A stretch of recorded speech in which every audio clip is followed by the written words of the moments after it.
All right, I have right here a snippet of code that I've created, which I'm going to explain in a bit.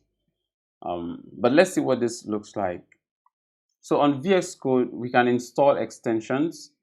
If you don't have the extension live server set up already on your VS Code, you could go ahead and do that.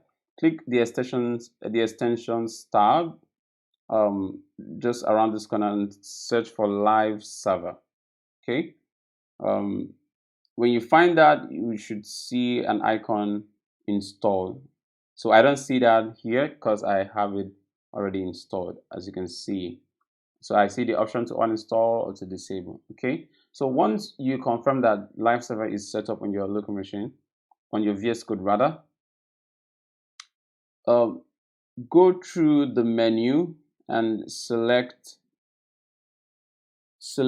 the command palette. From the view tab, select the command palette. There's also a shortcut there, and then type live server. All right, there you see the option to open with live server. So once that is done, it loads the page that you just created.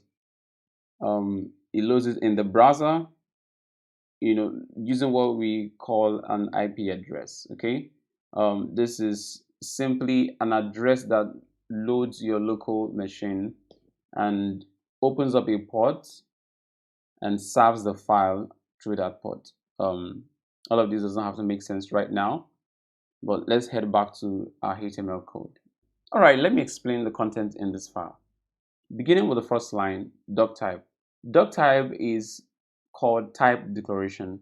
It allows the browser to understand the version of HTML that this bunch of code should be interpreted as. And next we have the HTML tag. Now observe something. When I click on HTML, I get this section highlighted together. So this looks like this is HTML and this is HTML here. But there's a difference between these and this. Okay, if you observe the HTML right here, this particular one does not have a forward slash in front of it, but the one down here has a forward slash in front of it. Okay, by standards or by syntax, this means the opening and this means the closing of the HTML tag. Okay, so in HTML we have what we call tags. Tags define elements. Like if you take a look right here, this is a h1 tag and it produced this formatting here on the browser. Okay, so these are header tags. We have h1, h2 up to h6 header tags. Now to see that at work, let me apply these values: h2, h3, h4, and so on and so forth. And you see the result, header tags of different sizes. Okay, so essentially we observe that there is a pattern here, right? There is an opening and there is a closing. You will see that the close has a forward slash in front of it, as you have it with the body tag as well as you have it with the HTML tag. If you observe, the head tag as well obeys that rule. The title tag also obeys that rule. Okay, so there are a couple of tags that do not need the closing. Okay, the meta tag and a couple of other tags like that do not need the closing. For instance, a BR tag does not need a close. You see, it produced a line break in here. It doesn't need to be closed. Okay, so as we proceed, we'll learn more of the tags that we have that do not need to be closed. So essentially, whatever we write in our code is what is being interpreted on the browser, right? And we can see how this bunch of text interpreted into this very bland page that we see here on the browser. So this is the basic structure of a HTML web page. We'll start with the HTML tag. Now, make an observation here. This tag, the HTML tag, has a start and a close. So when we define the start, we have it just as is without the forward slash, but the closing tag has the forward slash in front before the actual text for the tag, right? So HTML, the opening, forward slash HTML, the close. All right, the next we'll have is the head tag. Okay, we'll open and close, title tag, open and close as well.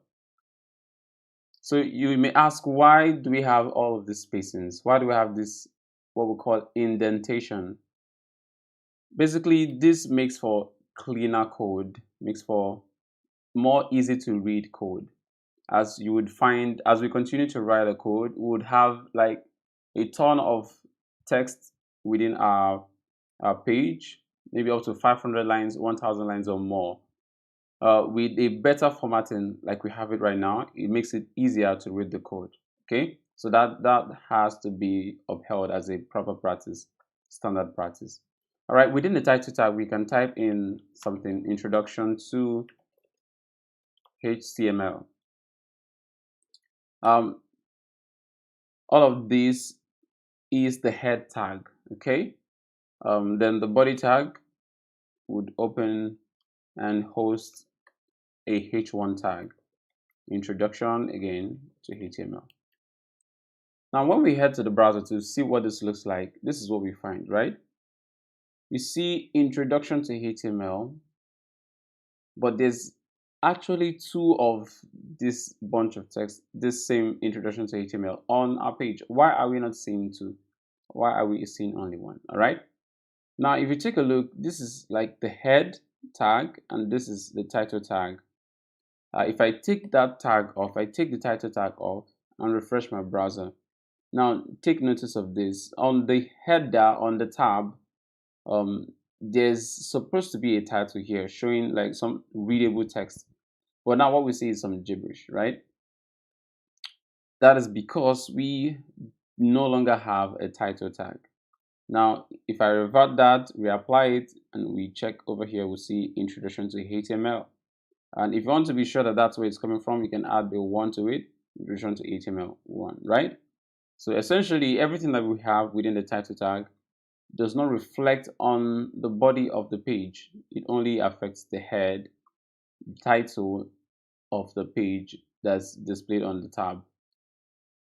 So the body tag is actually where everything that's going to show up on the browser and the content area will have to be defined or will have to be written. So we have the h1 tag. If we decided we could have another tag, the h2, and that will give us another variation of a header tag. Okay, so let's take a pause here and explain this all over again. We've observed that we have opening and closing for the tags in HTML. Okay, a tag is defined by the opening and the closing, and we specify the name of the tag. So the name of the tags that we use are standard names that we must specify as exact as it should be. So we cannot replace the head tag, for instance, with the header tag to get the same result. Okay. Also, if we make an error with the title, probably to add something else, it also would not be interpreted as required or as supposed. So I want to point out some patterns here. Okay. We can observe that our tags have an opening and a close. The opening just has the angle brackets, left angle bracket, the name of the tag, and the right angle bracket closing that section, and then the end or the close of the tag actually now having the left angle bracket, but the difference now is there is a forward slash before the name of the tag. You can observe that with the head tag. You can see the forward slash. You can observe that with the body tag, with the h1 tag, the title tag. Essentially, all the tags we've used are tags that must be closed with a forward slash at the end of the tag. There are other tags in HTML that do not have to actually be terminated with the forward slash. And as we proceed, I will give us examples of those. A very quick one would be the BR tag. The BR tag gives us a line break. And you can see there's some sort of break now um, between the two letters or the two lines that we have, lines of text that we have here. Okay. I also have the image tag. The image tag also doesn't have to be terminated. As you can see, the autocomplete did not give us a closing portion of the syntax. Okay. As we proceed, I will demonstrate more of these. So this is like the basic rule for writing HTML. And as you can also see, we can have what we call nesting. We can nest a tag within another tag. Okay, like the HTML tag nests the head tag nests the title tag, the body tag nests the H1 tag, the BR and the H2 tag. And this is like the basic structure of a HTML document. This looks more like a tree structure where you have the root, like the HTML, the root, and from the root you have multiple branches. The stems from different branches can also have other branches, and so on and so forth. It goes as deep as possible. So I would like you to take a few minutes and practice this and get used to this syntax.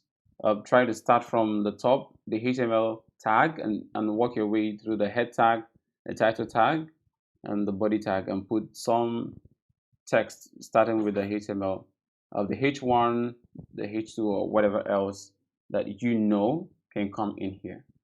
As a matter of fact, you can actually just type in a bunch of text. Okay, so on VS Code, there is what we call dummy text, which can be generated using the lorem keyword. So as you type lorem and press tab, it generates these. Okay, so you can also have like a paragraph tag, the P tag, and we can place this within the P tag. All right, in the previous session, I showed us what a simple HTML document can look like. So, and that's what we're looking at right here, a simple bunch of text here, which I'm going to continue to expand upon to add more color to what a HTML page can look like. So if you observe here, I've gone ahead to create an img folder. That would be where I would store images. Okay, so we can actually preview the images in VS Code right here. Okay, so let's add some color to this page. Images bring pages to life. Okay, so to introduce an image into a document, into a HTML page, we use the img HTML tag. Okay, so you type img and press enter. We get an autocomplete that shows us a new syntax that we haven't seen before, right? But first of all, let me provide the source.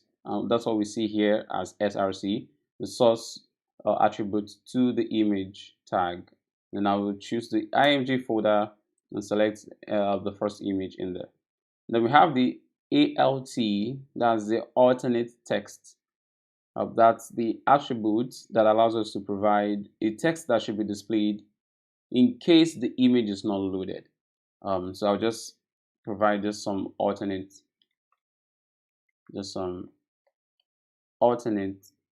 text. All right. Now, if we head on to the browser, we'd see that the image actually has been loaded. But the image is so large in dimension that it feels like a very wide area of our page. Okay. Right now, there's really very little we can do from HTML to control this. All right. Actually, you can control this by giving it a width,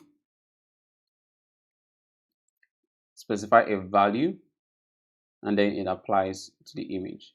But this is not the recommended way for producing such effect. So I'll show us how we can do this using CSS, and we'll get there in a bit. Okay, so now you would also observe that the img tag, the image tag, did not need to close. It didn't need to have a close like this, not like that, like this one. Like we have it with the pattern on every other tag that we've used so far. The H1 tag, except for the BR, obviously, the P tag had the close. The IMG tag does not need to have that. So make sure that you observe that.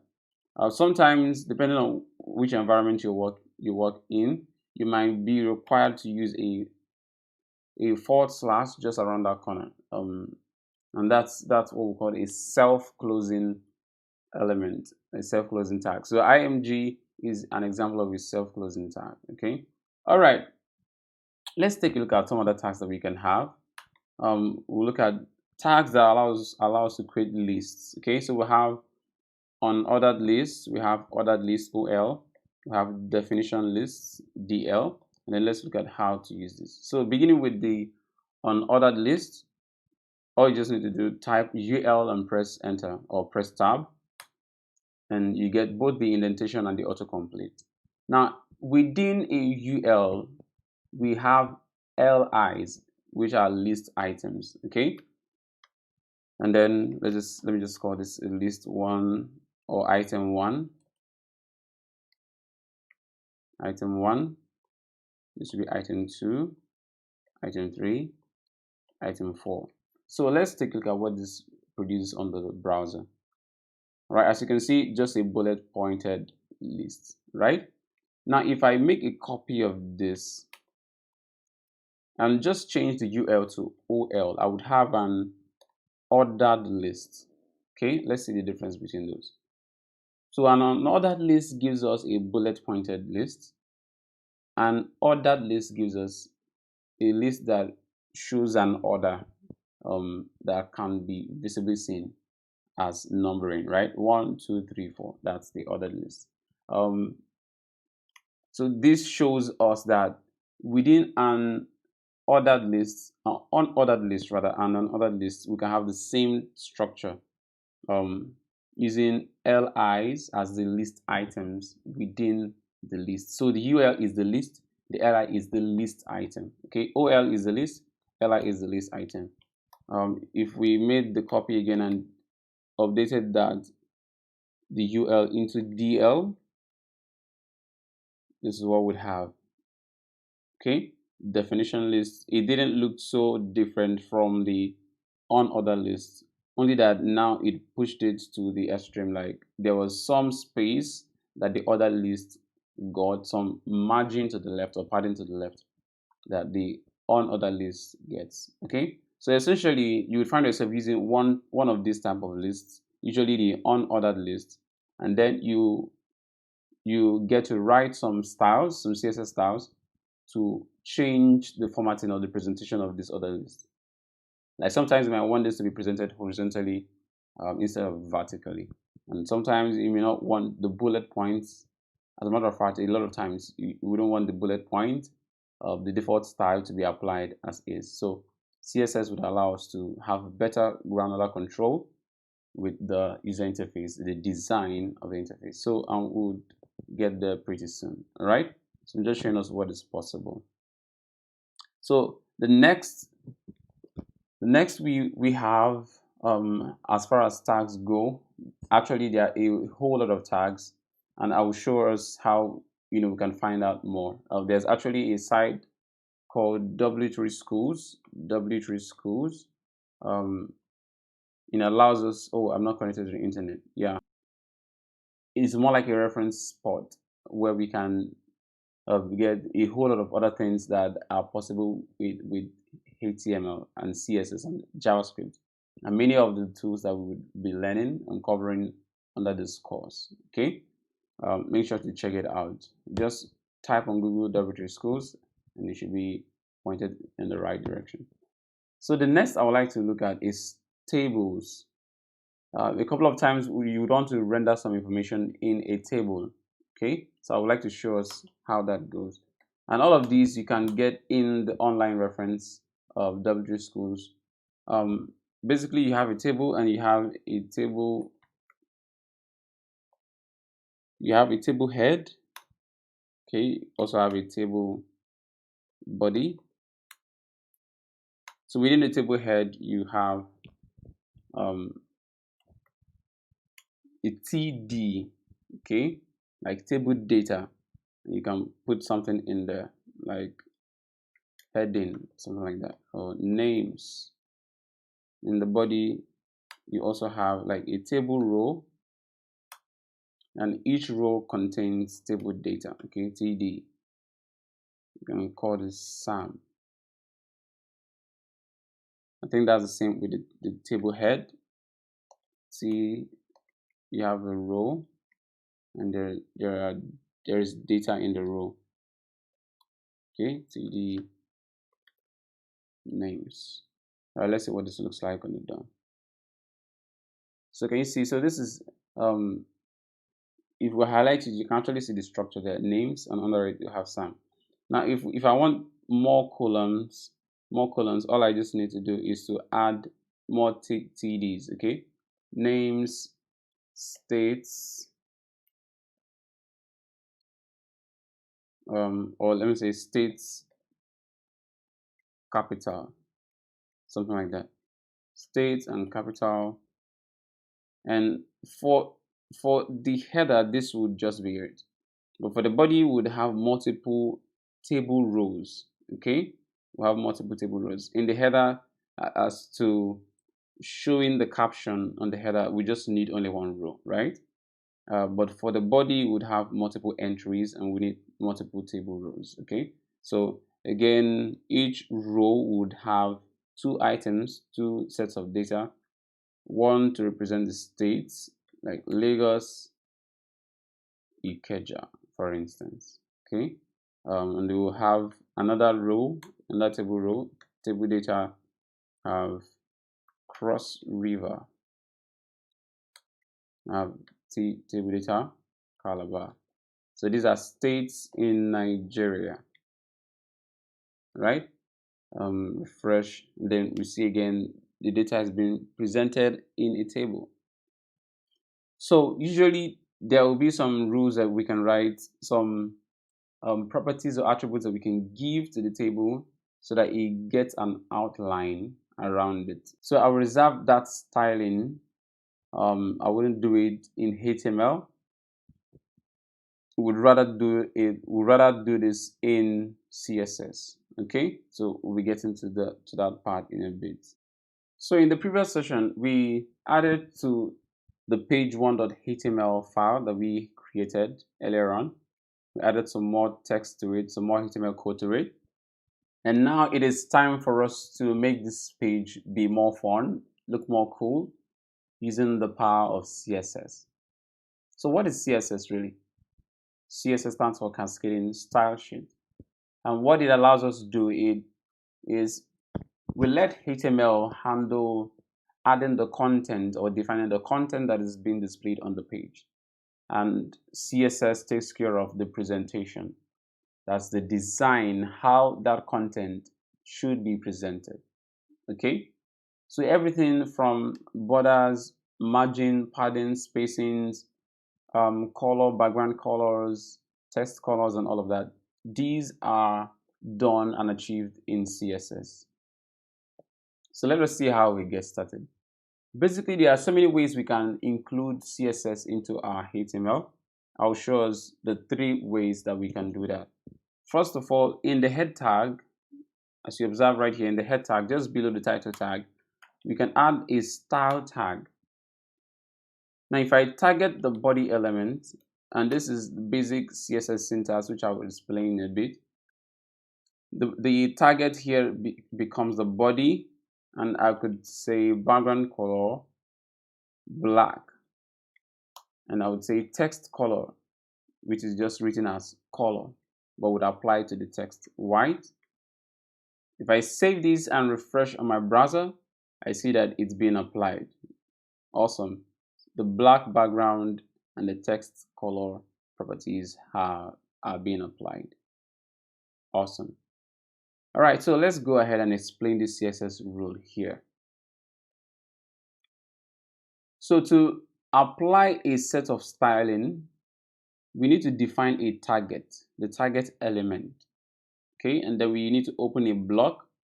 and then we define rules. Each rule is composed of the property that we are targeting and the value of that property. Okay, background color is the property, black is the value we're giving to that property. Color here is the property, white is the value we're giving to the property. Okay, so there are different ways we can target elements. We can use the element name, and we can use classes and IDs. I'm coming to those in a bit. But before I get there, the two different other ways that we can include CSS into our screen or into our HTML document are these. So I would go ahead, just still under the title tag, I would include a link. Okay, this link will have a rel attribute. The value will be style sheet. Okay, then we have the href attribute, whose value would be a link to the CSS file. Okay, that would create. Right now that file doesn't exist, so let's create a folder here called the CSS folder. Within that folder, let's create a file called style.css. Okay, and within this style.css, we're going to paste in the same code that we have here, right? I'll paste it in here, and here I'll make the background to be red, and we'll head back here and link to the CSS file. So css/style.css. Okay, like when we use href, we're essentially trying to define the link to a file. Okay, so we do that relative of where the file currently exists. Right now this is page1.html, and if we look at the directory structure here, page1.html is at the topmost level, at the same level as the CSS folder. Okay, so because the style.css is within the CSS folder, this file right here is within the CSS folder, we have to find a way to get into the CSS folder first and then look for the style.css under it. What that means is if we change this, remove the CSS / and just type in style.css, this will not link to the file, as you would see in a bit. First of all, I will revert this and hope that the red background that I applied would be displayed on the browser, but right now it doesn't. So why do we have the red background not applying here? So the reason for that is the order in which we'll specify this style. Okay, right now this is style under the link here. If we cut this section, this line, and paste it under the style, the one that's more below will be offered preference, will be given preference. Okay, and as you can see on the browser, the red has been applied. Okay, so let's look at the other way that we can include CSS. If I go directly to the body element and add a style tag, okay, and give it a value of background color white or wheat, okay, just so it looks a bit different. Now if we check on the browser, we'll see that the background color that we applied to the style attribute in this exact syntax, the same syntax that we use within the CSS document or the CSS style, that's how we specify it here as well. So which means if we want to have more properties, all we just needed is to apply the semicolon and to give the other property. So maybe color of red, for instance. Okay, you will see the text color changes. So essentially the tags, the style that we apply on the tags are given preference above all other styles that are present in the document or that are accessible to the document or to the tag. And these are the three ways we can include CSS into our document. Just for demonstration, I will create another folder here. I call it pages. And then I would make a copy of the page 1 in the pages. I'll call this page 2. Okay. Now just to distinguish that, on the browser I will call this I'll name this introduction to HTML. So for me to preview this, I should be able to go to the browser, and up above here I'll type pages slash page 2. Okay, so you can observe that this gives like a structure following the folder structure here. So we have at the top level pages. Again, this is the host. Then we have the pages folder, which contains page2.html. Now you can observe also that the styling that we had on page 1 do not apply or does not apply to page 2 right now. And why is that so? Also, the same thing goes for the images. You can see the image links are broken. Okay, so this is very important to note because again, like I said, the linking is very important. So now let's explain what's going on here and how we can fix this. So if we want the CSS to show up, we're going to speak the language that says from where this document is, let us access the CSS folder. Okay, now how we do that is we have to leave or come out of this pages directory, pages folder, and then we can see the CSS folder. Okay, so how does that get interpreted in code? Period or dot forward slash means come out of the folder, come out of this whatever folder you're in or the directory that you're in, and then the next thing in line says now there's going to be a folder named CSS, and rightly we find that folder CSS, and obviously the file lives there. Now you can see the style has been applied. Okay, that would be the same thing that would take the same route that would take with the images. Okay, so we'll get all the images and say forward slash forward slash forward slash forward slash. Now we would be able to see the image folder because we would have to come out of the folder of the pages folder, right? And then we would see the img folder, and obviously that gives us the result. So when we target elements in CSS, I showed us one way we do that by using the element name, the name of the element, or the tag name rather. That becomes what we call the selector. Okay, the selector, and then a bunch of rules can be applied to the selector. So there are many other ways we can target elements. So we use what we call class and ID. So what that means is if I have the UL element, now take a class attribute whose value is nav or maybe nav links, I will be able to in my CSS target nav links as so. Okay, now this is the rule. The period refers to a class. Wherever we use period, it means we're referring to a class. And then we specify the exact name of that class. Then whatever we provide as rules will be applied to that element that has this selector right here. So we would say margin 0. Again, this should apply to this URL right here. Then let's see if that applied. Okay, right here we see that there is some spacing. So what I meant to achieve by applying the margin of 0 was to remove that spacing. But let's even understand that spacing, why we have the spacing in the first place.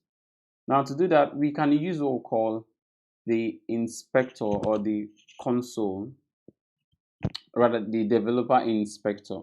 Okay, when we right click, we'll see the option to inspect. Right, there are different modes in a different layouts or different presentations.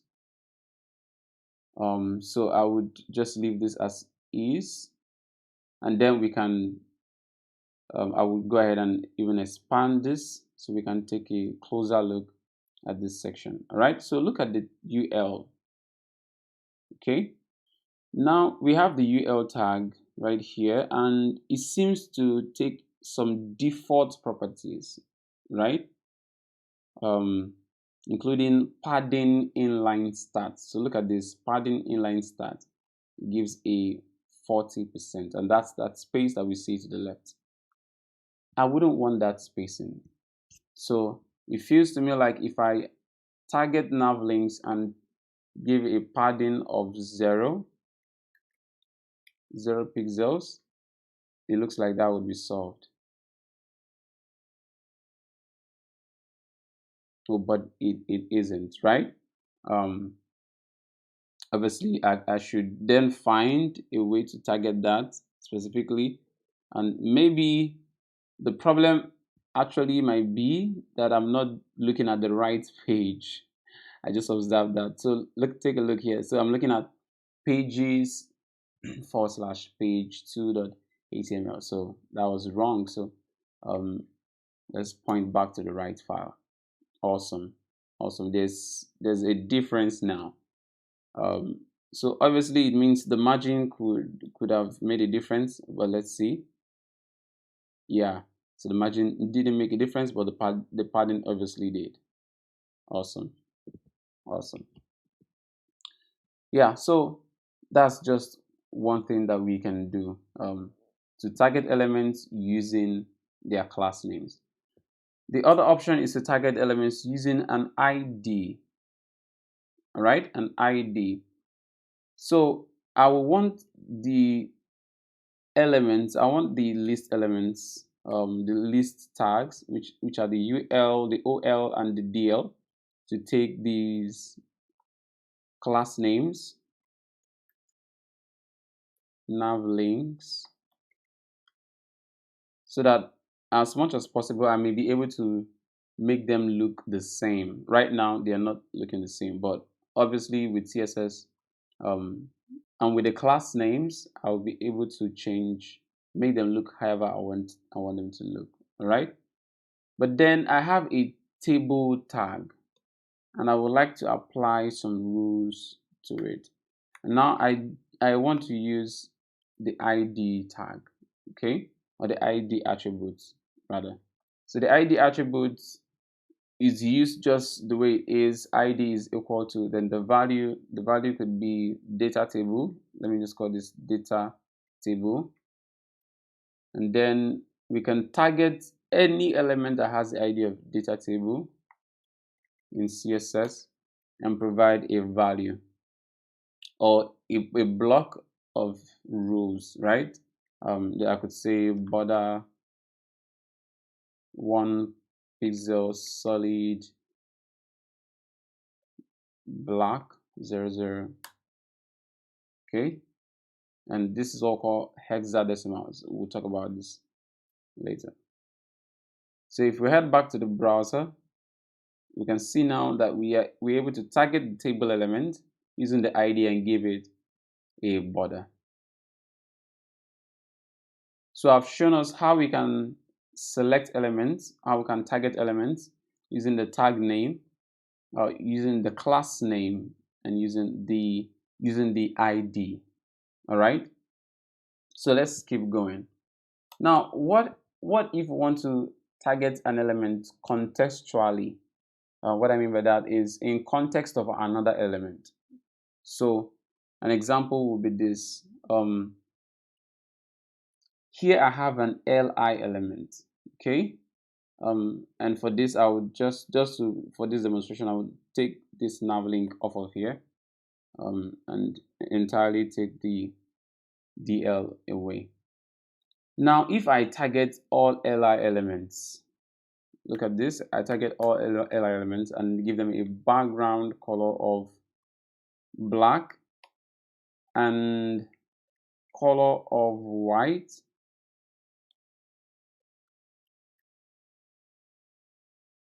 Yeah, let me type this using the words. Okay, what I'm expecting is all the list items, which actually are block elements. You can see how they fill the width. I will talk about what block elements are later. Inline elements.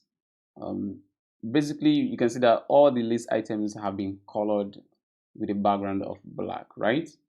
What this means actually is everywhere we have the li element in the page, it should apply whatever set of rules that this block or this selector is given.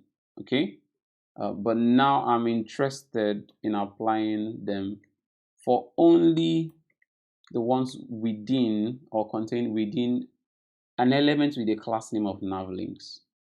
Okay, so you can see the styling leaves this because the last element, the last list item or set of list items are within a DL, an element that does not have a class of navlinks. Okay, you can see the styling did not apply to these anymore. So what this means essentially is let's look for the elements that have the class of navlinks, and then look for li elements within those elements. Okay, and now this may not be directly under navlinks. This may not be directly under navlinks, and just to demonstrate that, this is what I mean by directly. So like this is directly under navlinks, but what if you had something different? um let's assume we use a div element, though this is not proper practice to put anything else between the ul tag or the list tag and the list items. It's not proper practice, but yeah, it is possible to be done, right? um, right now you can see the li tags are not directly under ul, but the styling will still apply. Okay, the styling that we have here will still apply to them. All right, so that's to demonstrate this rule right here. It means the li that is anywhere within the nav links.